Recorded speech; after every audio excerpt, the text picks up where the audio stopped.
যে উনি বলছেন স্যার আমি পুঙ্খানুপুঙ্খভাবে দেখব যে এটা কেন তার গাফিলতিতে হয়েছে। 6 মাস আগে বলেছি যে আনসারে যদি থাকে, যদি নিরাপদ লোক থাকে, আর আমি যদি নিরাপদ না থাকি, তাইলে আমার এরকম ভাবে ইউনিফর্মধারী লোকের দরকার কি? এই ঘটনার জন্য আমরা যারা বিভিন্ন দায়িত্বশীল মানুষ ছিলাম, আমরা প্রচন্ড রকম ভাবে এই ভয়ঙ্কর ঘটনাকে নিন্দা জানাচ্ছি। এবং সেই জন্য আমি বলেছি যে আমার এখানে পেশাগত লোক যারা ছিলেন আনসার বাহিনীর, আপনাদের কেন ব্যর্থতা আসছে সেই জন্য তাদেরকে আমরা বিচারের সম্মুখীন করেছি এবং সেই বিচার অলরেডি তারা শুরু হয়েছে। এবং আপনারা হয়তো আরো জানবেন যে এইটা কেন কিভাবে। এবং আমরা কিন্তু আমি এটা জানার সাথে সাথে আমি আমাদের ঊর্ধ্বতন যারা ছিলেন পুলিশ এবং আমাদের এখানে আর্মির ক্যাম্প যিনি, ওনার সাথে কথা বলেছি।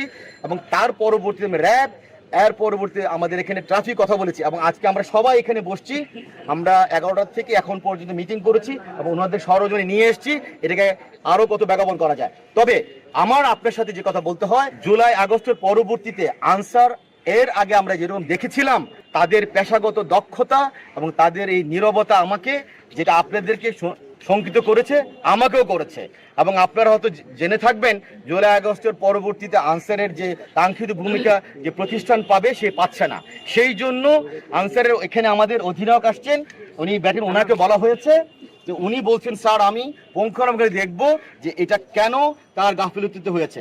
আমি আপনাকে রিকোয়েস্ট করব, ওনার কাছে আমি এই ব্যাপারটা আজ থেকে প্রায় 6 মাস আগে বলেছি যে আনসারে যদি থাকে, যদি নিরাপদ লোক থাকে, আর আমি যদি নিরাপদ না থাকি, তাইলে আমার এরকম ভাবে ইউনিফর্মধারী লোকের দরকার কি? তা আমি আপনাকে অনুরোধ করব, ওনার সাথে যে কথা বলেছিলাম গত মাসে বলেছিলাম যে আমার এই আনসার যদি ভালোভাবে কাজ না করতে পারে তাহলে আমাকে হয়তোবা আরো অন্য কিছু চিন্তা করতে হবে যে আমাদের কারা সিকিউরিটি দেবেন। আমি রিকোয়েস্ট করব আপনারা যদি ওনাকে সেই প্রশ্নটা করেন তাহলে হয়তো খুব ভালো একটা আনসার পাবেন। ধন্যবাদ।